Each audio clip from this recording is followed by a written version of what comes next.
आपण पाहत आहात ठळक घडामोड निर्भीड पत्रकारिता।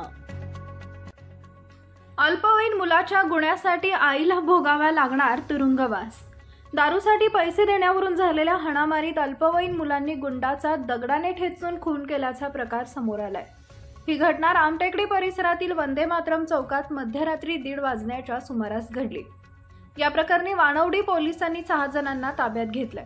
रात्री दिनांक 9 रोजी उशिरा रामटेकडी इथं टोळक्याने दारूसाठी पैसे दिले नाहीत म्हणून एका तरुणाचा सिमेंट ब्लॉक दगडाने ठेचून खून केला होता। या प्रकरणी अल्पवयीन गुन्हेगारांना ताब्यात घेतल्यानंतर थेट गुन्हेगाराच्या आईवर गुन्हा नोंद करण्यात आलाय। सविता विकास शिंदे रामटेकडी असं गुन्हा दाखल झालेल्या महिलेचं नाव आहे। परिणामी त्याच्या पालकांना परिणाम भोगावे लागतील असा संदेश दिला गेलाय।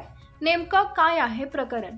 मयत राजू शिवशरण रामटेकडी वंदे मातरम चौक येथून जात असताना अल्पवयीन आरोपींनी शिवशरण यांना दारू पिण्यासाठी पैसे मागितले, परंतु राजू यांनी पैसे देण्यास नकार दिला।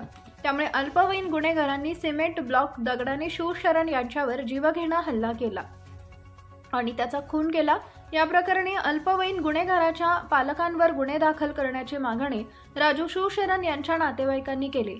वानवडी पोलीस ठाणे थेट वरिष्ठ पोलीस निरीक्षक संजय पतंगे यांनी थेट अल्पवयीन गुन्हेगारांच्या आईवर गुन्हा दाखल केला असून बाल गुन्हेगारी रोखण्यासाठी कडक कारवाईचे संकेत दिले आहेत।